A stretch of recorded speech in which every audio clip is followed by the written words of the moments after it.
اعوذ باللہ من الشیطان الرجیم، پناہ مانگتا ہوں میں اللہ کی شیطان مردود سے۔ وَاعْبُدُوا اللَّهَ وَلَا تُشْرِكُوا بِهِ شَيْئًا وَبِالْوَالِدَيْنِ إِحْسَانًا وَبِذِي الْقُرْبَى وَالْيَتَامَى وَالْمَسَاكِينِ وَالْجَارِ ذِي الْقُرْبَى وَالْجَارِ الْجُنُبِ وَالصَّاحِبِ بِالْجَنبِ وَابْنِ السَّبِيلِ وَمَا مَلَكَتْ أَيْمَانُكُمْ إِنَّ اللَّهَ لَا يُحِبُّ مَنْ كَانَ مُخْتَالًا فَخُورًا۔ اور اللہ ہی کی عبادت کرو اور اس کے ساتھ کسی چیز کو شریک نہ بناؤ، اور ماں باپ اور قرابت والوں اور یتیموں اور ناداروں اور رشتہ دار ہمسایوں اور اجنبی ہمسایوں اور پاس بیٹھنے والوں اور مسافروں اور جو لوگ تمہارے قبضے میں ہوں سب کے ساتھ حسن سلوک کرو۔ بے شک اللہ تکبر کرنے والے، بڑائی مارنے والے کو دوست نہیں رکھتا۔ بسم اللہ الرحمن الرحیم، الحمد للہ رب العالمین، والصلاة والسلام على اشرف الانبیاء والمرسلین وعلى آلہ واصحابہ اجمعین ومن تبعهم بإحسان الى یوم الدین، اما بعد۔ ہفتہ واری درس جو ہمارا جاری ہے، امام بخاری کی تصنیف الادب المفرد سے متعلق یہ ہمارا درس ہے۔ ہماری اپنی گفتگو مؤلف کے تعارف کے بعد کتاب کے تعارف کے سلسلے میں جاری تھی، اور ہم لوگوں نے کتاب کے تعارف کے دوران یہ بھی ہم نے دیکھا کہ شیخ البانی رحمۃ اللہ علیہ نے اس کتاب کی خدمت کی، اور اس میں سے جو صحیح احادیث تھیں ان کو الگ اور ضعیف احادیث کو الگ کیا۔ دو الگ الگ جلدوں میں صحیح الادب المفرد اور ضعیف الادب المفرد کے نام سے تخریج لکھی۔ ہم نے آپ کے سامنے یہ بات رکھی کہ یہ شیخ البانی رحمۃ اللہ علیہ کی طرف سے اس عظیم کتاب کی بڑی ہی عظیم خدمت تھی، اور اسی سلسلے میں ہماری گفتگو پہنچی تھی اس مسئلے پر کہ ہمارے دور کی ایک شخصیت جن کا نام بہت ہے، اور وہ لوگ جو علم سے تعلق نہیں رکھتے اور صحیح منہج سے گہری واقفیت نہیں رکھتے، چاہے کسی بھی مسلک کے ہوں، عام طور پر ان کے گفتگو کا لہجہ، ان کے پیش کرنے کا انداز، ان ساری چیزوں کو دیکھ کر سمجھتے یہ ہیں کہ وہ بہت بڑے علامہ ہیں۔ لوگ ان کو طاہر القادری کے نام سے جانتے ہیں، پاکستان کے ہیں۔ ان کی شخصیت کیا ہے، ان کا معاملہ کیا ہے، یہ ہمارا موضوع بحث نہیں ہے۔ ہماری گفتگو اس وقت جو ہے طاہر القادری صاحب کی شخصیت کا جائزہ لینا نہیں، وہ ایک الگ کام۔ لیکن ہوا یہ کہ طاہر القادری نے شیخ البانی رحمۃ اللہ علیہ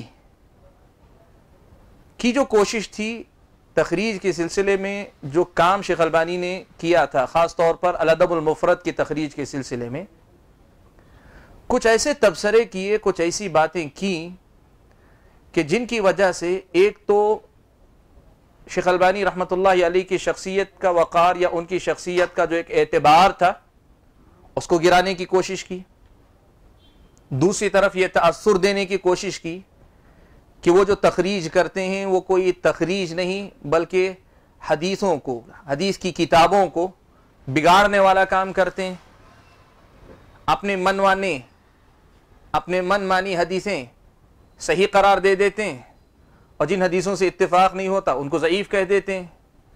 ایسی بہت ساری باتیں، اور اسی ضمن میں یہ بھی بات کہ قدم بوسی، یہ جو ہے ہاتھ کا بوسہ لینا، قدم کا بوسہ لینا، یہ جو ہے پیارے نبی صلی اللہ علیہ وسلم کے دور سے لے کر ہر دور میں ہوتا چلا آیا ہے بغیر کسی انکار کے۔ آج کے دور کے کچھ لوگ جو اپنے آپ کو شیخ البانی رحمۃ اللہ علیہ کا معتقد سمجھتے ہیں، اور ان کے کہنے کے مطابق شیخ البانی کو یہ لوگ محدث دورہ کہتے ہیں، تو ایسے کچھ لوگ ہیں جو اس مسئلے کا انکار کرتے ہیں، اور مسئلے کا انکار کرنے کے نتیجے ہی میں انہوں نے اس کتاب کی کے ساتھ کھلواڑ کیا، ایسی بہت ساری باتیں انہوں نے کہی ہیں۔ میں چونکہ میرا اپنا درس الادب المفرد سے متعلق ہے تو یہ میری ذمہ داری بنتی ہے کہ یہ جو الزام شیخ البانی رحمۃ اللہ علیہ کی خدمت کے سلسلے میں آیا ہے، اس الزام کی وضاحت آپ کے سامنے کروں، تو میں اس موضوع کو اسی حد تک لوں گا، اسی حد تک اس پہ گفتگو کروں گا جس حد تک ہماری اپنی کتاب سے متعلق بات ہے اور جتنی گفتگو انہوں نے اس موضوع سے متعلق کی ہے۔ ورنہ شخصیت کا اگر ملاحظہ ہو، شخصیت پہ اگر گفتگو کرنی ہو تو یہ بہت چھوٹا مسئلہ ہے، اس سے بڑے بڑے مسائل ہیں جن کو سامنے رکھ کر ان کا مناقشہ ہو سکتا ہے۔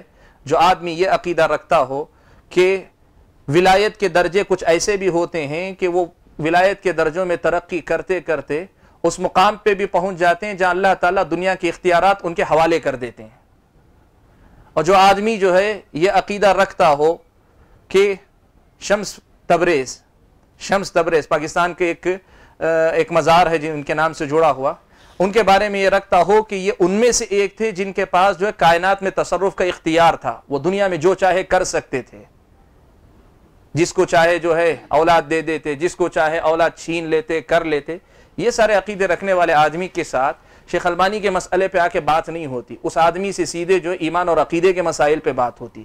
تو ہمارا موضوع، جیسے میں نے پہلے بھی کہا اور اب بھی کہہ رہا ہوں، کہ موضوع اس شخصیت کا مناقشہ یا ان کے افکار و نظریات کا جائزہ نہیں، ہمارا موضوع حقیقت میں الادب المفرد جو امام بخاری کی لکھی کتاب ہے، اس کتاب کے سلسلے میں جو تبصرہ انہوں نے کیا ہے اس تبصرے کو ہم آپ کو سنانا چاہتے ہیں، آپ دیکھیں اور بغور دیکھیں، اور اس کے بعد انشاءاللہ ہم لوگ اس ویڈیو کے اندر جتنے مسائل آئے ہیں ان مسائل کو ایک ایک مسئلے کے طور پر لیں گے اور لے کر انشاءاللہ اس کا جائزہ لیں گے، اور واقعی دیکھیں گے کہ شیخ البانی رحمۃ اللہ علیہ یا خود امام بخاری رحمۃ اللہ علیہ سے متعلق جو تبصرے، جس قسم کے تبصرے طاہر القادری صاحب نے کیے ہیں، وہ کتنے جو ہے اس معاملے میں کھڑے اترتے ہیں، اور اپنی شخصیت کا جو روب، جو سکہ لوگوں پہ بٹھانا چاہتے ہیں، اس کے اندر کتنا دم ہے، ہم لوگ جو ہے انشاءاللہ صرف اس ایک مسئلے کی روشنی میں دیکھنا چاہیں گے۔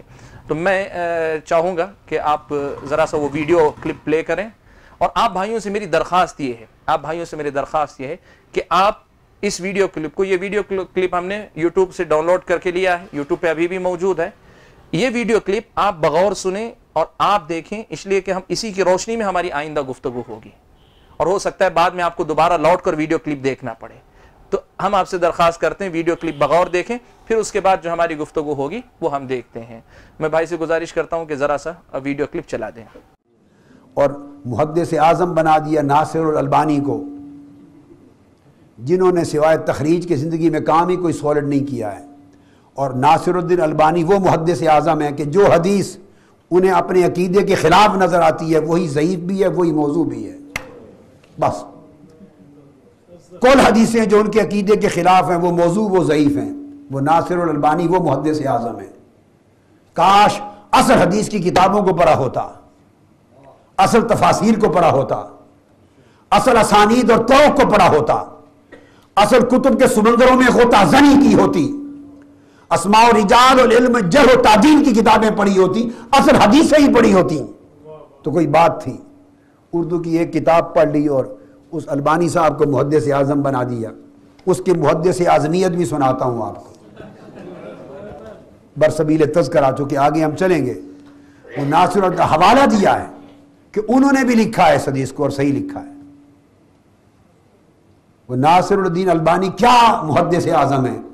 یہ میرے ہاتھ میں کتاب امام بخاری کی الادب المفرد ہے، آپ اس کو پہچان لیجئے، امام بخاری کی الادب المفرد۔ یہ کتاب مدینہ یونیورسٹی میں، ام القریٰ میں، سعودی عرب میں، عالم عرب میں یہ شامل نصاب ہے، اور شرق تا غرب دنیا کے ہر بڑے مکتبے پر یہ اویلیبل ہے۔ یہ کتاب نایاب نہیں ہے۔ امام بخاری نے اسلامک ایٹیکیٹس پر، اسلامک مینرز پر، اسلامک ویلیوز پر لکھی ہے، بڑی اونچے درجے کی کتاب الادب المفرد۔ ان کے شیخ، امام بخاری کے شیخ امام ابن ابی شیبہ، انہوں نے بھی کتاب لکھی ہے کتاب الادب۔ اب اس کتاب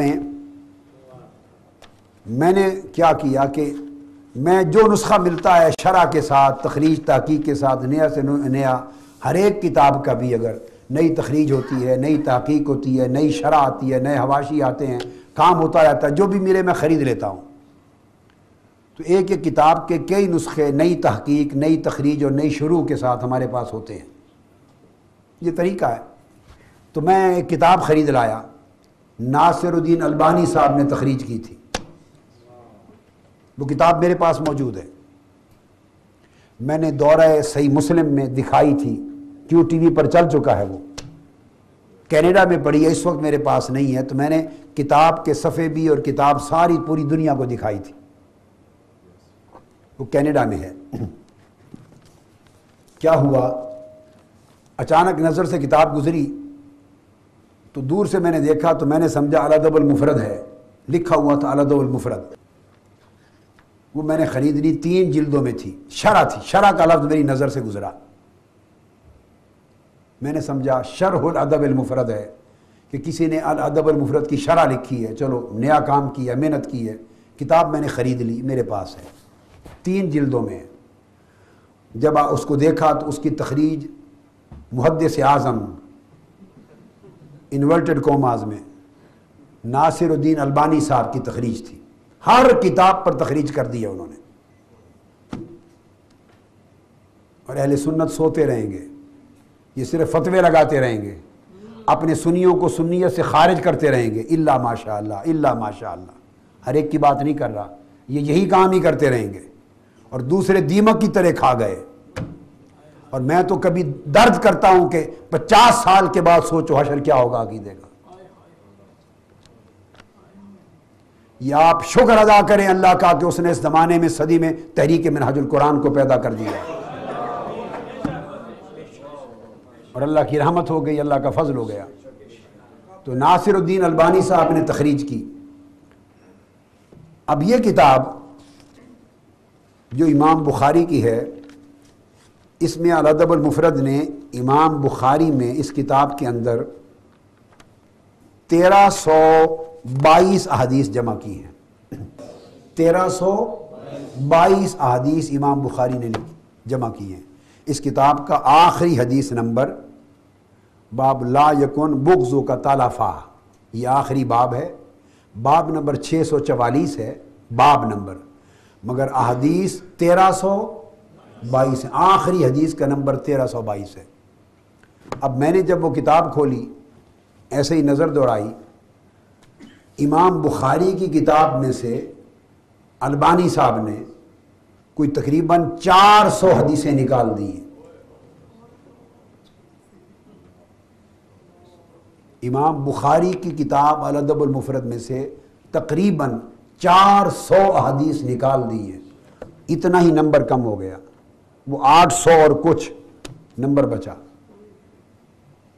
میں نے سر پکڑ لیا اپنا، چکرا گیا میرا سر، جو ابھی تک میرے ذہن میں نہیں تھا۔ میرا خیال تھا شرح الادب المفرد ہے کہ امام بخاری کی ادب مفرد کی شرح کومنٹری لکھی ہے۔ جب میں نے دیکھا کہ 400 حدیثیں نکال دی گئیں تو میں نے کہا استغفر اللہ العظیم، لا حول ولا قوت الا باللہ العلی العظیم، یہ شرح تو نہیں ہو سکتی، یہ کچھ اور ہوا ہے۔ میں نے غور سے دوبارہ اس کتاب کے ٹائٹل پہ نظر دوڑائی، البانی صاحب کی تھی وہ تخریج، ساتھ شرح ان کے شاگرد نے کسی ساتھی نے لکھی۔ جب غور سے دیکھا تو لکھا ہوا تھا صحیح الادب المفرد، یعنی انہوں نے پہلے الادب المفرد کو صحیح کیا، پہلے غلط تھی۔ امام بخاری کی کریکشن کی، امام بخاری کی کریکشن کی، یعنی اس میں پہلے موضوع، ضعیف اور معاذ اللہ سب رطب و یابس جمع تھا، موضوع اور ضعیف جمع تھا امام بخاری میں۔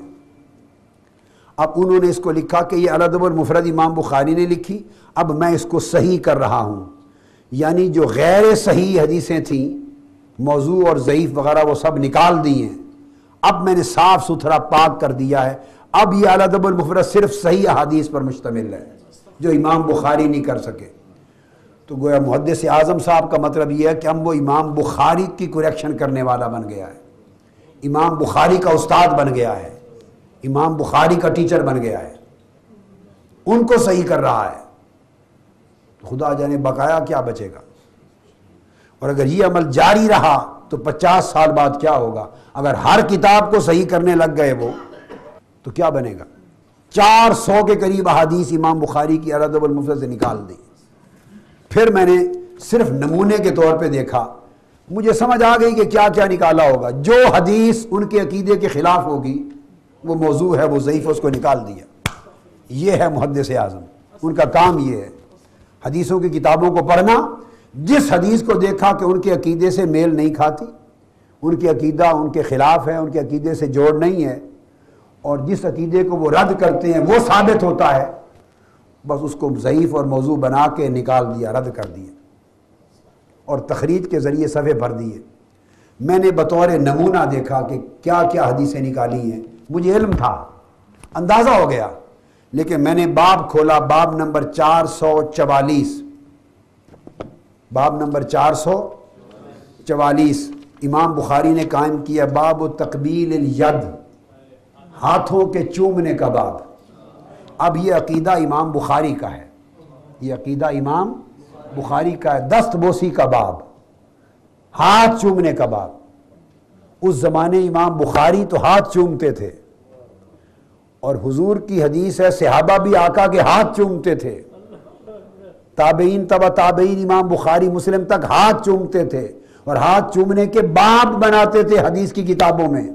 اب ہاتھ چومنا بدعت ہو گیا ہے. تو عقیدہ وہ صحیح تھا, یہ آج صحیح ہے.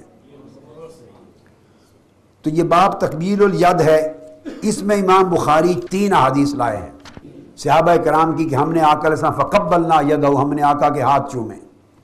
اب یہ اور ائمہ نے بھی لائے یہ حدیثیں, صرف امام بخاری نے نہیں. اور امام ابو داؤد, امام ترمذی ان کو حدیث حسن کہہ رہے ہیں, اور حسن صحیح کے حکم میں ہوتی ہے احتجاج میں. اور یہ امام شافعی نے اپنی مسند میں روایت کی ہے, امام بہقی نے سنن کبریٰ میں روایت کی ہے, شعب میں روایت کی ہے, شعب الایمان میں, امام ابن ماجہ میں روایت کی ہے, امام ابو یعلا نے روایت کی ہے, کل ائمہ نے روایت کی ہے.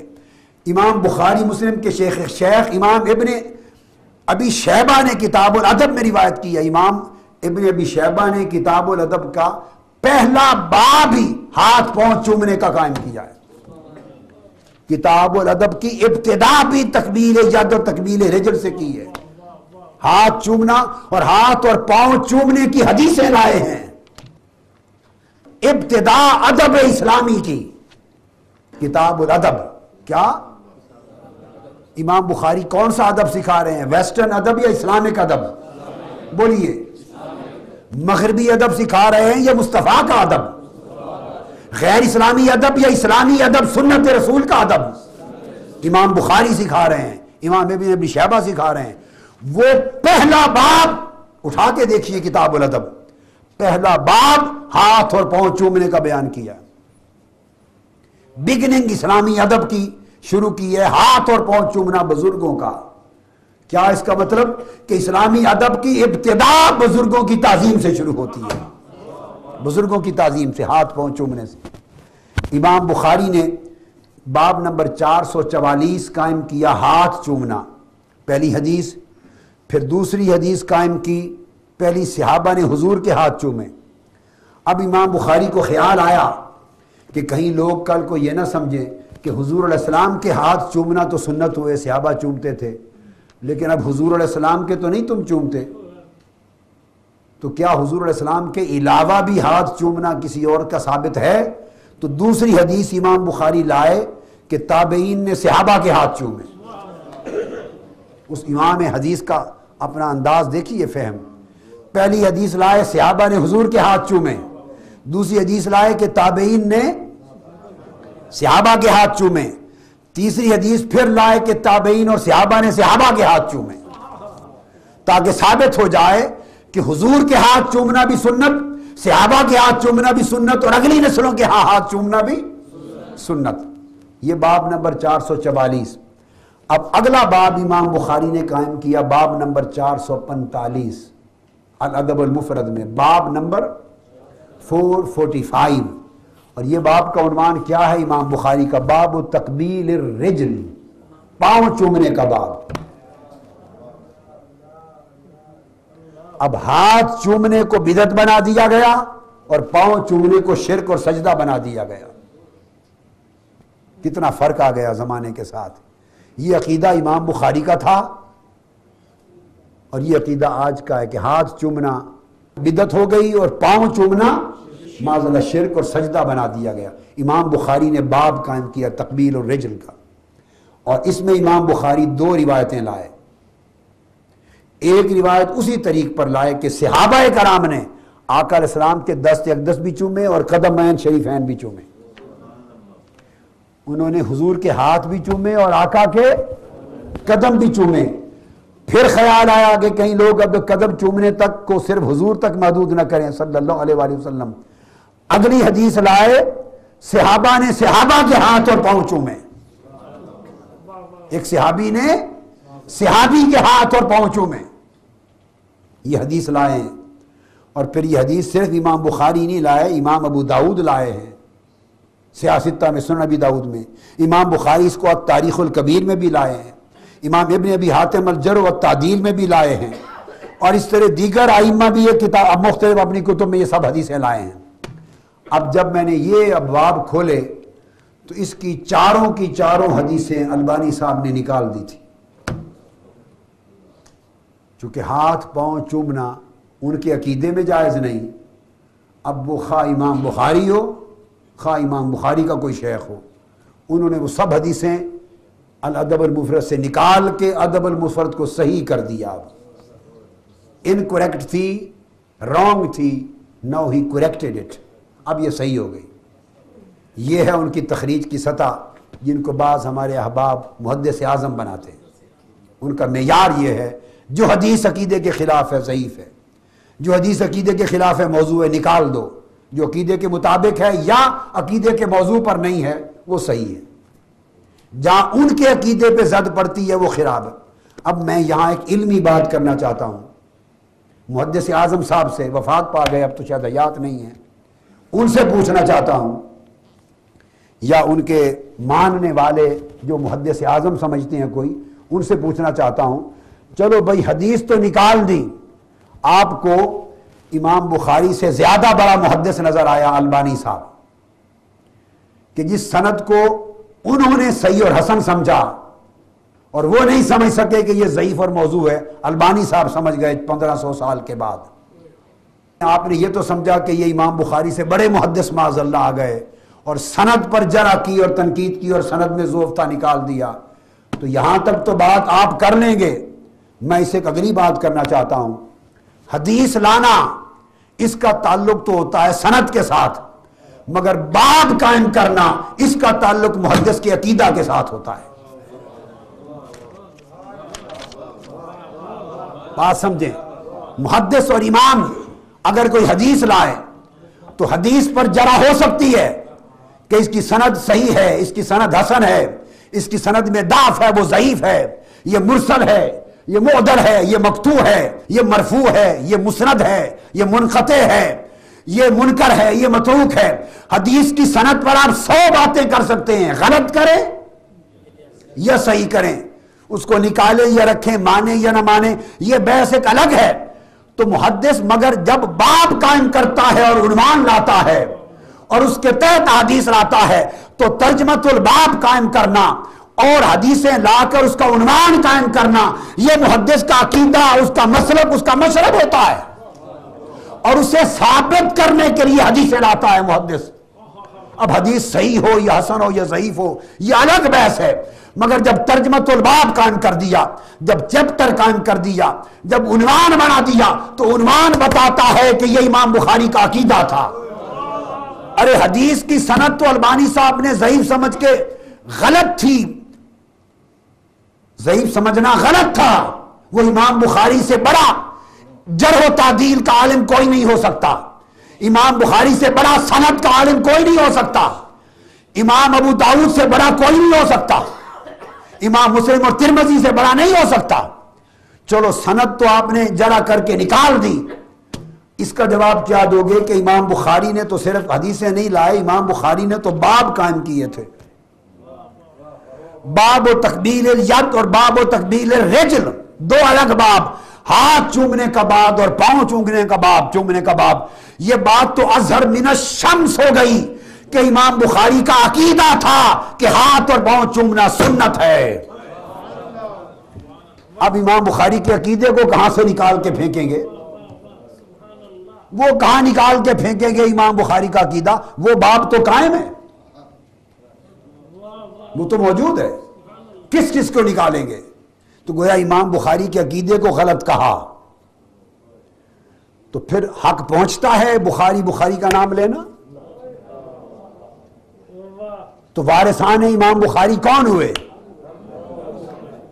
البانی صاحب ہوئے یا ہم ہوئے جو ان کے لیے دفاع کر رہے ہیں، جنگ کر رہے ہیں؟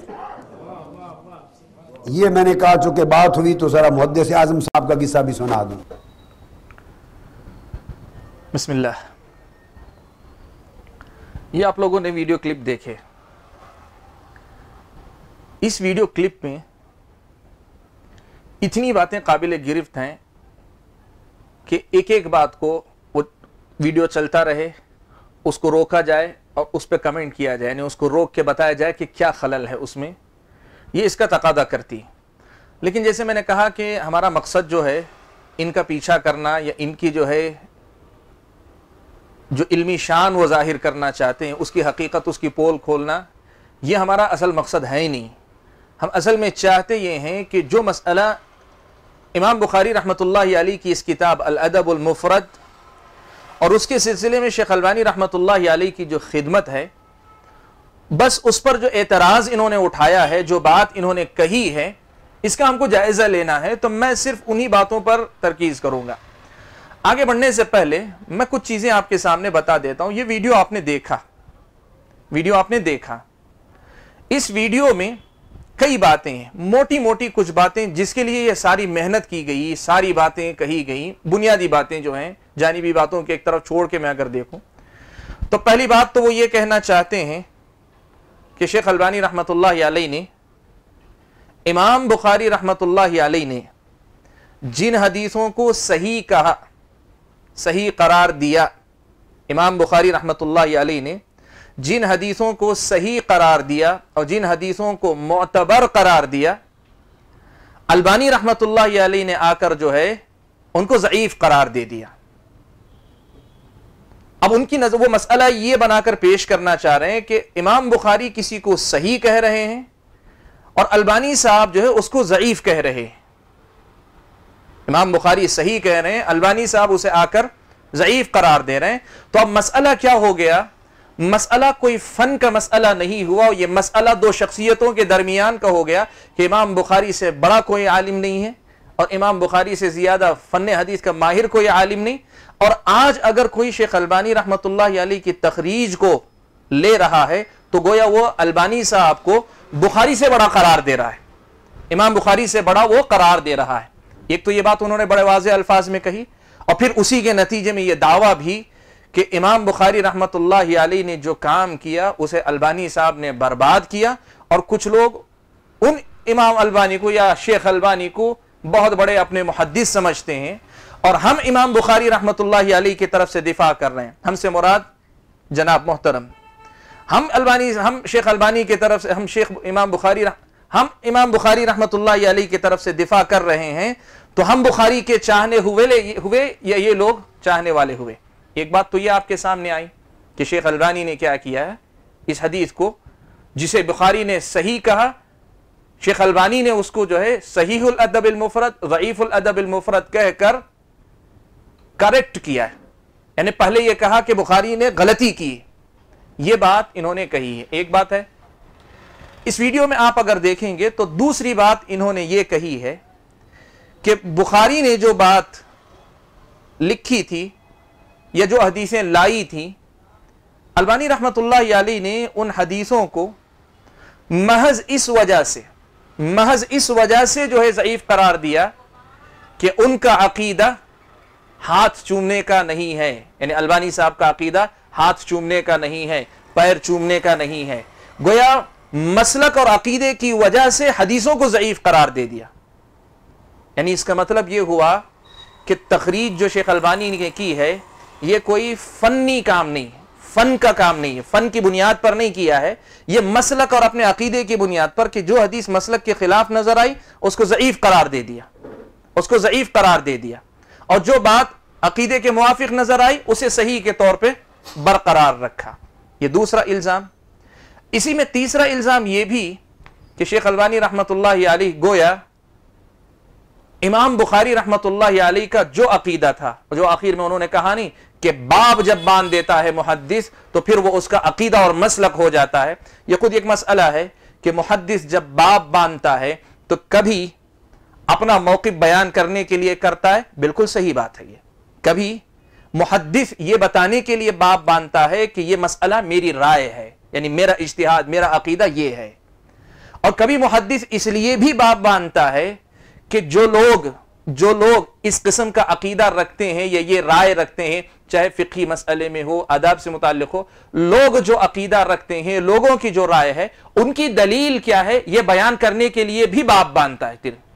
یہ بات یاد رکھنا، میں مسئلے کو زیادہ طول دینا نہیں چاہتا، لیکن یہ جو اتنا زور دے کر انہوں نے کہا کہ امام بخاری جب باب باندھ دیتے ہیں تو پھر یہ بتانا مقصد ہوتا ہے کہ یہی میرا عقیدہ ہے۔ یاد رکھیں اس بات کو یاد رکھیں، محدث جب باب باندھتا ہے تو یقیناً اکثر و بیشتر ہوتا ہے کہ وہ اپنی رائے کہ میں اس کو صحیح سمجھتا ہوں وہ باب باندھتا ہے اور اس کی دلیل وہ پیش کرتا ہے، لیکن کبھی محدث یہ بتانے کے لیے کہ میرا قول ہو نہ ہو، میرے علاوہ جو دوسرے لوگوں کا قول ہے ان کے پاس کوئی بنیاد ہے کہ نہیں، کوئی صحیح روایت، کوئی ضعیف روایت ہی ہو تو اس کو بیان کرنے کے لیے بھی باب باندھتا ہے۔ اب آپ پوچھیں گے یہ آپ نے کہاں سے کہہ دیا، یہ آپ نے کہاں سے کہہ دیا؟ میں آپ کو دعوت دیتا ہوں، آپ امام ترمذی رحمت اللہ علیہ کی سنن، امام ترمذی رحمت اللہ علیہ کی سنن اٹھا کر دیکھیں، سنن کے جو باب ہیں ان کے الفاظ دیکھیں۔ کبھی امام ترمذی کہتے ہیں باب وجوبی کذا، باب اس مسئلے کے واجب ہونے کا بیان، اور کبھی باب باندھتے ہیں باب جوازی کذا، باب جوازی کذا یعنی فلاں مسئلے کے جائز ہونے کا بیان، اور کبھی ایسا بھی ہوتا ہے کہ امام ترمذی رحمت اللہ علیہ ایک مسئلہ بیان کرتے ہیں اور مسئلہ بیان کرنے کے بعد بالکل اس کے اپوزٹ جو مسئلہ ہوتا ہے، مثال کے طور پہ الجہر بالتأمین، آمین بلند آواز سے کہنے کا باب سنن ترمذی میں موجود ہے جی، اور وہیں امام ترمذی نے ایک دوسرا باب باندھا ہے جس میں وہ روایت لائی ہے جو ضعیف ہے، لیکن وہ روایت لائی ہے جو آمین آہستہ کرنے والوں کی دلیل سمجھی جاتی۔ اب کوئی آدمی مجھے بتائے کہ امام ترمذی رحمت اللہ علیہ کے دونوں قول تھے، امام بلند آواز سے بھی بولنا چاہیے، آہستہ بھی بولنا چاہیے۔ محدث کبھی اپنی بات بتانے کے لیے، اپنی رائے کا اظہار کرنے کے لیے باب باندھتا ہے، اور کبھی دوسرے لوگوں کی جو رائے ہوتی ہے اس کی دلیل کیا ہے یہ بتانے کے لیے بھی باب باندھتا ہے۔ یہ میرا موضوع نہیں ہے، فن حدیث کی باریکیاں اب آپ کو سمجھانے کے لیے نہیں بیٹھا ہوں، میرا موضوع ہے انہوں نے جو مسئلہ اٹھایا۔ تو بات بہت دور چلی گئی، جو نقطہ میں تیسرا اٹھا رہا تھا وہ یہ کہ انہوں نے یہ تاثر دینے کی کوشش کی ہے کہ امام بخاری رحمت اللہ علیہ کا جو نظریہ تھا یا رائے تھی وہ ہاتھ کے چومنے کو جائز سمجھتے تھے، ہاتھ چومنے کو جائز سمجھتے تھے۔ البانی صاحب کا عقیدہ اس کے خلاف ہے، یہی نہ بتانا چاہ رہے ہیں، یہ البانی صاحب کا عقیدہ اس کے بالکل خلاف ہے۔ یہ ہو گئی بات۔ یہ ایک تیسری بات ہے جو ہمیں جو ہے جناب والا کی گفتگو سے بڑی وضاحت کے ساتھ سمجھ میں آتی ہے۔ چوتھی بات جو آپ کے سامنے میں ذکر کرنا چاہوں گا وہ یہ کہ امام بخاری رحمت اللہ علیہ یا شیخ البانی رحمت اللہ علیہ ان دونوں کے موضوع سے ہٹ کر بیچ میں کئی ایک باتیں انہوں نے کہی ہیں، ایسی باتیں کہی ہیں جن پہ جو ہے گرفت ہونی چاہیے، ہو سکتی ہے، لیکن میں ان چوتھے مرحلے کو، چوتھے نقطے کو مؤخر کر کے چھوڑتا ہوں۔ پہلے ہم ان مسائل پہ بات کر لیں گے جو مسائل ہم نے آپ کے سامنے رکھے ہیں۔ میں سب سے پہلے آپ کو بتانا چاہوں گا کہ ان کی جو ہے جو تقریر آپ نے سنی اس میں کتنا جھول ہے آپ اندازہ لگائیں۔ پہلی بات تو یہ آپ کو بتاؤں، کتاب انہوں نے کون سی بتائی؟ صحیح الادب المفرد کی شرح صحیح الادب المفرد کی شرح یہ انہوں نے بتائی، جبکہ ان کو جو ہے دیکھنا کون سی کتاب چاہیے تھا؟ صحیح الادب المفرد دیکھنی چاہیے تھی۔ دیکھیے ایک بات یاد رکھیے، میں پچھلے درس میں کتاب کا تعارف کرواتے ہوئے بتا چکا ہوں کہ شیخ البانی رحمۃ اللہ علیہ نے جب یہ خدمت کی صحیح الادب المفرد، ضعیف الادب المفرد، تب پھر حسین العوائشہ نے شیخ البانی کی تخریج کردہ صرف صحیح الادب المفرد، ضعیف کو چھوڑ کر صرف صحیح الادب المفرد کو لیا اور لے کر انہوں نے اس کی شرح لکھی۔ تو شرح جو لی ہے وہ کتاب جناب والا کے ہاتھ میں ہے، جسے انہوں نے آپ کے سامنے پیش کیا شرح الادب المفرد کے نام سے یا شرح صحیح الادب المفرد کے نام سے۔ لیکن اس پورے مسئلے میں جو تدلیس ہوئی میں آپ کو بتانا چاہتا ہوں، تأثر یہ دیا کہ جو کتاب ہاتھ میں ہے وہ شیخ البانی کی کتاب ہے، وہ کتاب شیخ البانی کی نہیں۔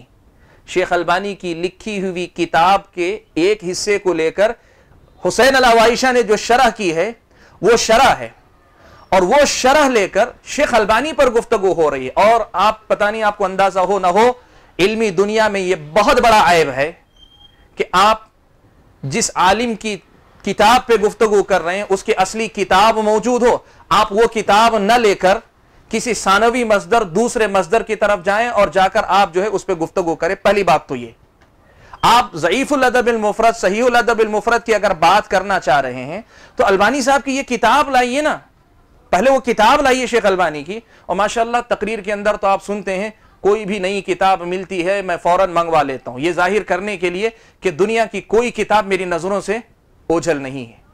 اور یہاں صورتحال یہ ہے کہ جس شخصیت پہ اتنا بڑا الزام دھرنے کے لیے آگے بڑھ رہے ہیں اس کی اصل کتاب تک دیکھنے کی توفیق نصیب نہیں ہوئی آپ کو۔ یہ کون سا طریقہ ہے؟ یہ علم ہے؟ یہ علماء کا طریقہ ہے؟ پہلی بات۔ دوسری بات جو بتانا چاہوں گا وہ یہ کہ تاثر انہوں نے یہ دیا، چلیے شرح صحیح الادب المفرد ہی لے لیں گے، تو چونکہ اصل کتاب پر ہی کام ہوا ہے تو کہا جائے کہ شاید موجود نہیں تھی جناب والا کے پاس یا توفیق نہیں ہوئی، تو اسی کتاب کو لے کر تاثر کیا دیا؟ یہ تاثر دیا کہ شیخ البانی رحمت اللہ علیہ نے کیا کیا، کتاب الادب المفرد لی، ان میں سے ضعیف حدیثوں کو نکال کے باہر چھوڑ دیا۔ کہاں چھوڑا اس کا ذکر پوری گفتگو میں نہیں، میں جو آپ کو بتانا چاہ رہا ہوں آپ اس پہ غور کیجئے۔ امام بخاری کی الادب المفرد لی، ان میں سے جن کو ضعیف سمجھا، جیسے سمجھا انہوں نے بتایا عقیدے مسلک کے مطابق، کیا کیا؟ ضعیف حدیثوں کو نکال کے چھوڑ دیا۔ کہاں چھوڑا اس کا ذکر نہیں، اور یہ بتا رہے ہیں کہ صرف صحیح کے نام پہ کچھ حدیثوں کو منتخب کر کے کتاب ترتیب دے دی۔ سننے والا آدمی کیا سمجھتا ہے؟ سننے والا یہ سمجھتا ہے کہ شیخ البانی رحمت اللہ علیہ نے کیا کیا ہے، کتاب کو گویا ری پرنٹ کروایا اور صحیح الادب المفرد کا نام دے کر صرف منتخب حدیثوں کو لے لیا اور بعض حدیثوں کو غائب کر دیا سرے سے۔ یہ الزام ہے شیخ البانی رحمت اللہ علیہ پہ۔ اور یا تو میں کہوں گا کہ یا تو یہ غلطی اس لیے ہوئی کہ امام البانی یا شیخ البانی رحمت اللہ علیہ کی اصل کتاب دیکھنا آپ کو نصیب نہیں ہوا، اس لیے آپ سے غلطی ہوئی ہے، یا پھر اگر آپ کہتے ہیں کہ نہیں وہ بھی دیکھی ہوئی تھی، بروقت شرح صحیح الادب المفرد کا ہم نے حوالہ دے دیا تھا، اگر آپ یہ کہتے ہیں تب تو آپ دھوکہ دے رہے ہیں پبلک کو۔ کیوں یہ جملہ کہہ رہا ہوں؟ میرا جملہ آپ کو سخت لگے گا۔ کیوں کہنا چاہ رہا ہوں؟ شیخ البانی رحمت اللہ علیہ نے یہ جو کتاب لکھی، ایسا نہیں کیا کہ صحیح الادب المفرد کے نام پہ صرف ایک جلد لکھ دی چھوڑ دیا، نہیں۔ شیخ البانی رحمت اللہ علیہ نے الادب المفرد پر جو تخریج کا کام کیا اسے 2 جلدوں میں کیا ہے، 2 جلدوں میں کیا ہے، 2 جلدوں میں۔ ایک کا نام صحیح الادب المفرد اور دوسرے کا نام ضعیف الادب المفرد، دوسرے کا نام ضعیف الادب المفرد۔ جو تاثر آپ لوگوں کو دینا چاہتے ہیں کہ کریکٹ کر کے صرف صحیح الادب المفرد کے نام سے کتاب دے دی، یہ بات آپ لوگوں کو جو ہے دھوکے میں رکھنا چاہ رہے ہیں۔ شیخ البانی رحمت اللہ علیہ نے کیا کیا ہے، کتاب کے 2 حصے کیے ہیں، جیسے دوسری کتابوں کی تخریج کی ہے ویسے اسی کتاب کی بھی صحیح الادب المفرد، ضعیف الادب المفرد، یہ 2 جلدیں ہیں۔ یہ ہے صحیح الادب المفرد اور یہ ہے ضعیف الادب المفرد شیخ البانی رحمت اللہ علیہ کی۔ اور سبحان اللہ، میں آپ کو ایک چیز بتاؤں، شیخ البانی رحمت اللہ علیہ نے کتاب کے مقدمے میں، اسی کتاب کے صحیح الادب المفرد کے مقدمے میں، میں بتانا چاہتا ہوں کہ جناب والا نے کتاب بالکل بھی پلٹ کر نہیں دیکھی، صرف شرح صحیح الادب المفرد ملی، سیدھے جو ہے باب و تقبیل الید والا باب دیکھ لیا اور شروع ہو گئے پوری کمنٹری اور گفتگو اس انداز سے جیسے لگتا ہے پوری کتاب چھان لی۔ ابھی آپ کے سامنے حقیقت آئے گی تو پتا چلے گا کیا انہوں نے کتاب کو دیکھا ہے۔ میں یہ کتاب بتانا چاہ رہا ہوں کہ شیخ البانی نے اس کتاب کے مقدمے میں لکھا ہے کہ جب اس کتاب کی تخریج ہوئی تو شیخ البانی رحمۃ اللہ علیہ کے سامنے یہ بات آئی کہ الادب المفرد کی جملہ حدیثیں جیسی امام بخاری کی ترتیب ہے ویسے ہی باقی رکھی جائیں، صرف نیچے حکم دیتے جائیں صحیح کو صحیح، ضعیف کو ضعیف، ایک ہی ساتھ صحیح اور ضعیف ایک ہی جلد میں رہیں۔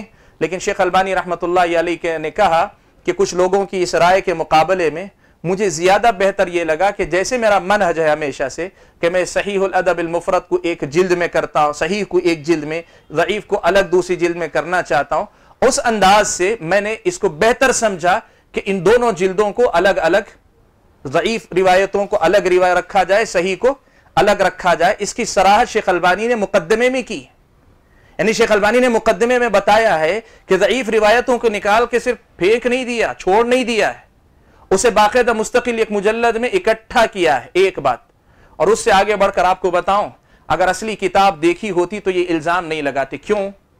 اگر آپ دیکھ سکتے ہیں اس عبارت کو تو یہاں لکھا ہے، یہ دیکھیں صحیح الادب المفرد للامام البخاری، اور اس کے بعد نیچے لکھا ہے اطلب معه قسیمه ضعیف الادب المفرد للامام البخاری۔ اس جملے کا مطلب کیا ہے پتہ آپ کو؟ یہ صحیح الادب المفرد ہے، جب یہ لے رہے ہو تو دکاندار سے یا اگر اس سے مکتبے سے اٹھا رہے ہو تو اس کی قسیم یعنی دوسرا پارٹ، اسی کا ایک دوسرا پارٹ بھی ہے ضعیف الادب المفرد، ضعیف الادب المفرد، وہ بھی ساتھ ملو۔ اور وہی کام شیخ البانی نے دوسری جلد میں بھی کیا، یہ ہے ضعیف الادب المفرد للامام البخاری، ضعیف الادب المفرد للامام البخاری، اور اس پر بھی لکھا اطلب معه قسیمه صحیح الادب المفرد للامام البخاری۔ جب یہ کتاب دیکھو تو اس کے ساتھ اس کی جو دوسرا حصہ ہے، اس کی جو دوسری جلد ہے صحیح الادب المفرد، اس کو بھی دیکھو۔ اس کا مطلب کیا ہوا؟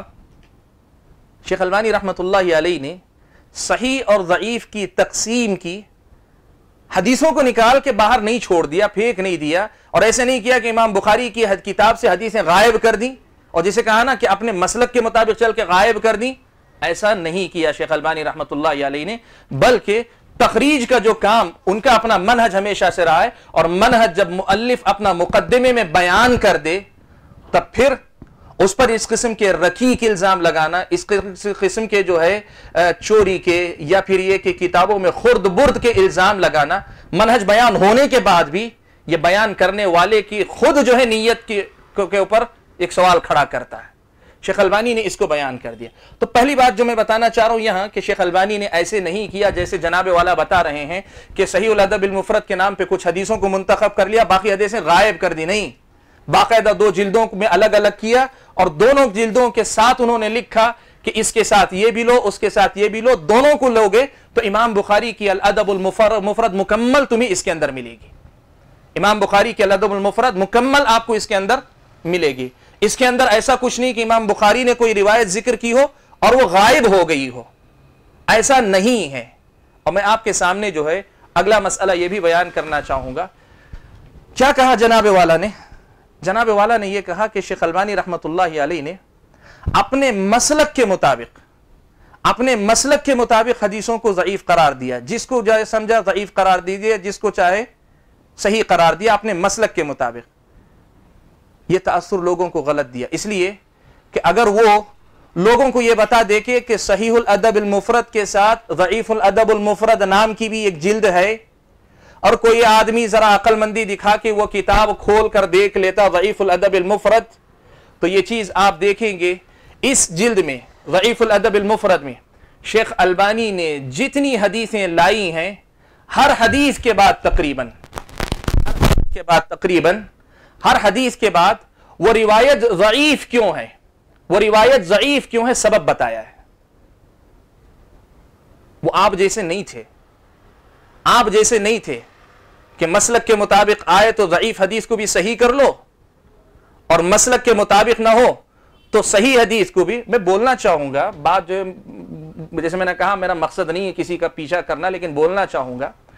اور ماشاءاللہ آپ دیکھیں تقریر جناب والا کی آپ کو نظر آئیں گی جو حدیثیں سری ہیں، ان کی بدعتوں پر، ان کی خرافات پہ نکیر کرتے ہیں، ان کا جواب کیا ہے پتہ ہے؟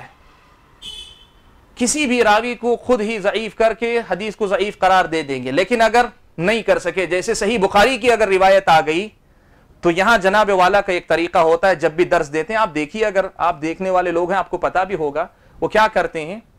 یہ حدیث صحیح ہے، بخاری کی روایت اٹھائیں گے، بتائیں گے یہ حدیث صحیح ہے، لیکن امام بخاری رحمت اللہ علیہ نے اسے اپنے مسلک کے مطابق اس کو روایت کیا ہے. حدیث صحیح ہے، امام بخاری رحمت اللہ علیہ نے اپنے مسلک کے مطابق جو ہے اس کو روایت کیا ہے. یہ جناب والا کا طریقہ ہے. جو لوگ دروس سنتے ہیں، درس صحیح مسلم کا ابا حوالہ دیا، اور صحیح مسلم کا درس ہی سن لیں یا کسی اور کتاب کا درس ہی سن لیں، حدیث درس حدیث جناب والا کا اگر سن لیں، جن حدیثوں کو صحیح کہنے کے علاوہ کوئی چارہ نہیں ہوتا، ان کا طریقہ کیا ہونا چاہیے؟ حدیث کے مسئلے کو حدیث کا مسئلہ لینا چاہیے، لیکن اسے لے جا کر کیا کرتے ہیں؟ کہتے ہیں حدیث صحیح ہے، لیکن اس حدیث کو امام بخاری نے چونکہ ان کا مسلک تھا اس لیے اس کو اس انداز سے ذکر کیا. چلو بھائی امام بخاری کا مسلک کیا تھا ہم اسے اس سے چھوڑو تھوڑی دیر کے لیے، لیکن امام بخاری نے جو حدیث لائی ہے اس حدیث سے آپ کے عقیدے پہ اگر ضرب پڑتی ہے تو آپ یہ کہہ کر کہ یہ امام بخاری کا مسلک ہے حدیث کو چھوڑ دیں گے؟ حدیث تو امام بخاری کی نہیں، حدیث تو اللہ کے رسول کی ہے، بخاری تو راوی ہیں. آپ یہ کرتے ہیں کہ صحیح حدیثوں کو امام بخاری کے مسلک کی تائید دلا کر یا امام بخاری کے مسلک کا نام دے کر صحیح بخاری کی حدیثوں کی تعویل یا تردید کر دیں. اور شیخ البانی رحمت اللہ علیہ پہ یہ الزام کہ اپنے مسلک کے مطابق نہ ہو تو ضعیف قرار دے دیتے ہیں. جو آدمی مسلک کے مطابق نہ ہونے پہ ضعیف قرار دے دے اس آدمی کو پھر یہ سارے حوالے دینے کی ضرورت. آپ دیکھیں میں آپ کے سامنے کوئی بھی ایک باب ایسے کھول دیتا ہوں، مثال کے طور پہ باب النظر فی الدور، باب النظر فی الدور کہا من ملأ عینیہ من قاعۃ بیت قبل ان یؤذن له فقد فسق. گھر کے اندر اجازت ملنے سے پہلے کوئی آدمی آنکھ بن کر جھانک کر دیکھتا ہے تو اس نے فسق بے دینی کا کام کیا. شیخ البانی نے نیچے لکھا ضعیف الاسناد موقوف، یہ روایت موقوف ہے یعنی اثر ہے صحابی کا، مرفوع حدیث نہیں ہے. اس کی سند ضعیف ہے. کیوں ہے؟ عمار هذا لم يدرك عمر، یہ جو راوی عمار ہیں، عمار ابن سعد التجیبی ہیں، انہوں نے عمر ابن خطاب رضی اللہ تعالیٰ عنہ کو نہیں پایا، ان دونوں کے درمیان ملاقات نہیں ہوئی ہے. ہر حدیث کے بعد اس کے ضعیف ہونے کا سبب بیان کیا ہے. تو آپ یہ کیسے الزام دے سکتے ہیں کہ مسلک کے مطابق نہیں تھی تو ضعیف قرار دے دی، نکال کے باہر کر دی؟ ہر حدیث کے بعد اس عالم نے ضعیف قرار دیے جانے کا سبب دیا ہے، اور آپ کہتے ہیں مسلک کے مطابق نہیں تھا اس لیے ضعیف قرار دے دی.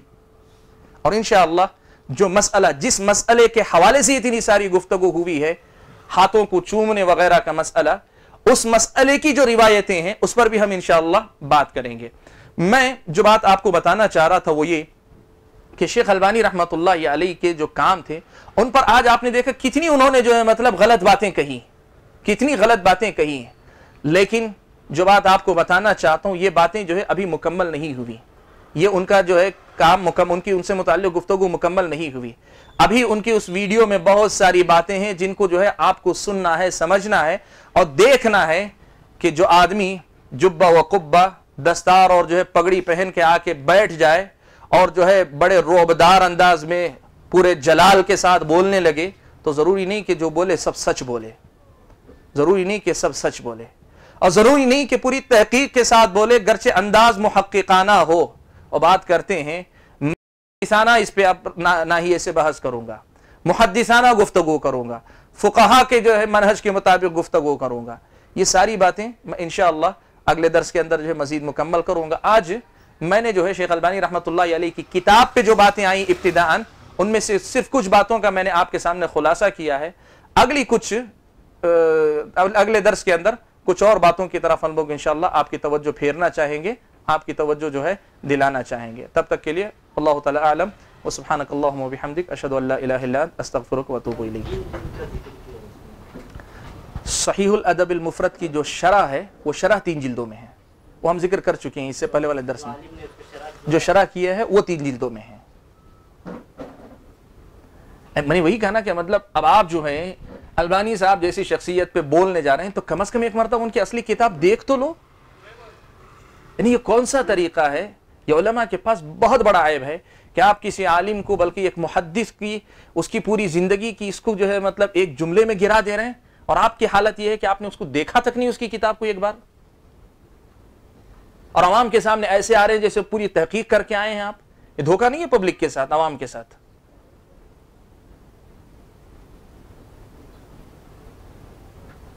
تو میں یہ بات کہہ رہا ہوں کہ شرح الادب المفرد جو انہوں نے دیکھی ہے، یہ صحیح الادب المفرد جو ہے، اس کی شرح جو ہے حسین العوائشہ نے لکھی ہے، وہ شرح 3 جلدوں میں ہے۔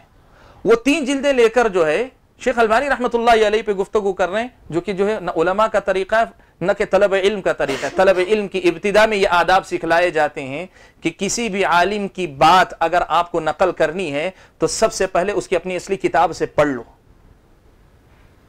اس کی اپنی اصلی کتاب سے دیکھ لو۔ ہاں اگر کتاب مفقود ہے، موجود نہیں ہے، تب آپ کسی دوسری کتاب کی طرف جا سکتے ہیں۔ شیخ البانی کی کتاب تو جو ہے ویسے ہی سب جگہ اویلیبل ہے، جہاں سے انہوں نے شرح الادب المفرد، شرح صحیح الادب المفرد لی، وہیں پوچھ لیتے تو ان کو صحیح الادب المفرد مل جاتی۔ تو یہ اصل مسئلہ ہے، اور یہ سب باتیں میں نے ایک ایک کر کے بتائیں تاکہ آپ کو اندازہ ہو کہاں کہاں اس آدمی نے جو ہے جھول رکھا ہوا ہے، اور لوگوں کو تاثر یہ دے رہے ہیں کہ جو ہے بالکل لگتا ہے جیسے پوری تحقیق کر کے آئے ہیں۔ جی ٹھیک ہے، انشاءاللہ اگلے درس کے اندر مزید کچھ باتیں ہیں اور آپ تعجب کریں گے، اور مجھے یقین ہے انشاءاللہ آپ تعجب کریں گے کہ اس محقق کی تحقیق کتنی گہری ہے، آپ کو اندازہ ہو جائے گا انشاءاللہ۔ واللہ تعالی اعلم، سبحانک اللہم و بحمدک، اشہد ان لا الہ الا انت، استغفرک و اتوب الیک، والسلام علیکم ورحمۃ اللہ وبرکاتہ۔